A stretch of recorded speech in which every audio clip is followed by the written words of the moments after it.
কোকাকোলার নতুন একটি অ্যাডভার্টাইজমেন্ট দেখতে পেলাম, যেটার মধ্যে হচ্ছে শিমুল এবং আরেকজন হচ্ছে সাইদুর রহমান পাভেল, আই গেস তারা হচ্ছে অ্যাডভার্টাইজমেন্টটা করেছে কোকাকোলার।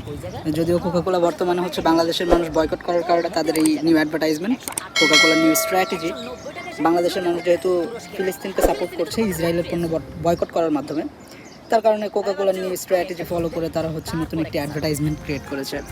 অ্যাডভার্টাইজমেন্টটিতে যেটি দেখানো হয়েছে সেটি হচ্ছে কোকাকোলার কী বলে ফ্যাক্টরি সেখানে আছে, সেখানে থাকুক, সমস্যা নেই তো।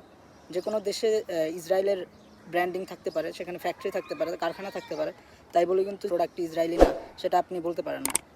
তো সেটাই আমাদের অ্যাডভার্টাইজমেন্টে দেখানো হয়েছে এবং পাভেল সাহেব তিনি সেটি খুব প্রাউডলি বলছে যে আপনি একটি ঢোক দিয়ে দেখুন, এরপর হচ্ছে সার্চ করুন ইসরায়েলি যে পণ্যগুলো রয়েছে। আমরা যে ইসরায়েলের প্রতি আমাদের যে একটি সকলের বিরূপ অবস্থান রয়েছে সেটি আমরা বয়কটের মাধ্যমে কিন্তু সবার মাধ্যমে ছড়িয়ে দেব। বাংলাদেশে আমরা যারা যারা যে প্রোডাক্টসগুলো অলরেডি বয়কট করা শুরু করেছি সেগুলোর প্রতি আপনাদের অবশ্যই সমর্থন থাকা উচিত।